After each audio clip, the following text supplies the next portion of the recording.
કેમ છો વિદ્યાર્થી મિત્રો? તો અગેન આજે આપણે ચેપ્ટર 7માંથી જવાનો પ્રોગ્રામ કરવાના છીએ. તમારી પ્રેક્ટિકલની પરીક્ષા આવતા મહિને લેવામાં આવશે, રાઈટ? તો આજે જે પ્રોગ્રામ કરાવું છું એ ઇફ કન્ડિશનના આધારે કરાવું છું. સિમ્પલ સરળ ઇફ કન્ડિશન છે. શેના માટે આપણે એનો ઉપયોગ કરવાના છીએ? તો કોઈ એક નંબર લેવાનો છે અને એ નંબર ઓડ છે કે ઇવન એ આપણને ફાઇન્ડ આઉટ કરવાનું છે. ઓકે, તો શરૂ કરીએ. ક્લાસ આ ક્લાસનું નામ હું રાખું છું ઇવન ઓડ. ઓકે, અને અહીંયા આવશે always public static void main string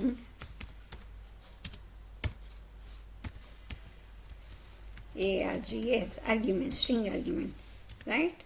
પછી અહીંયા મેઇનનો બ્લોક શરૂ થાય છે કે જેમાં આપણે એક વેરિયેબલ લઈએ છીએ એક્સ, જે કેવા પ્રકારનો હશે? Int x equal to any value હું આપી દઉં છું 4. ઓકે, હવે હું શું કરું છું તો કે હવે હું શરત ચેક કરાવું છું, કન્ડિશન આપું છું કે if x modulus 2 equal to 0, જો એક્સને 2 વડે ભાગીએ અને શેષ 0 હોય તો શું કહેવાય? તો કે તો system dot out dot print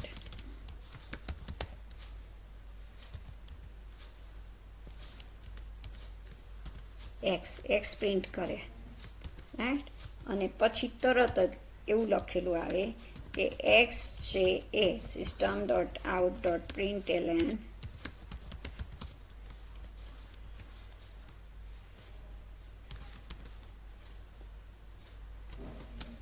is even number.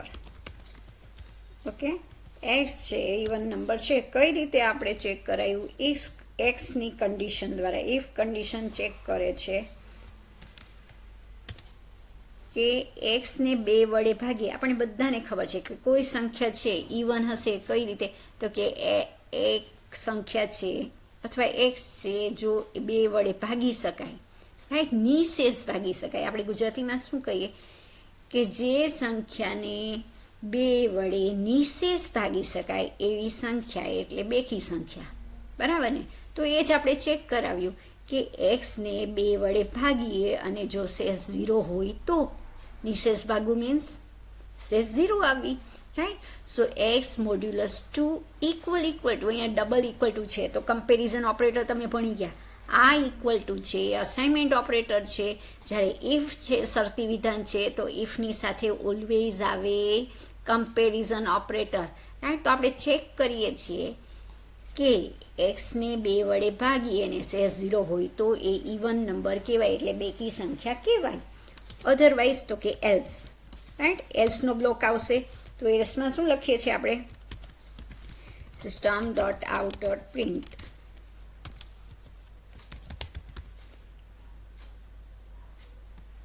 શું લખીએ છીએ આપણે? તો કે એક્સની વેલ્યુ પ્રિન્ટ કરીએ અને બાજુમાં લખાઈ જાય ઇઝ ઓડ નંબર, રાઈટ? આ રીતે પ્રિન્ટ કરાવીએ. અહીંયા એલ્સ બ્લોક આપણે પૂરો કરીએ અને પછી મેઇન બ્લોક અને પછી ક્લાસનો બ્લોક. ઓકે, અને અગેન આપણે સેવ કરી લઈએ. શું નામ આપવાનું છે? બધાને ખબર, ઇવન અંડરસ્કોર ઓડ ડોટ જાવા. તો કમ્પલસરી આપવાનું સોર્સ ફાઇલ માટે. ઓકે, સોર્સ ફાઇલનું એક્સટેન્શન શું હોય? ડોટ જાવા હોય. કમ્પાઇલ કરો. યસ, એક્ઝિટ કોડ 0 આવી ગયો. પ્રોગ્રામ સક્સેસફુલી કમ્પાઇલ થઈ ગયો. હવે આપણે પરિણામ જોઈ લઈએ. F5 કીનો ઉપયોગ કરો, રાઈટ? કે અહીંયા બતાવ્યું જુઓ, 4 ઇઝ ઇવન નંબર બતાવે છે તમને. 4 ઇઝ ઇવન નંબર. સપોઝ હું અહીંયા કરું 47.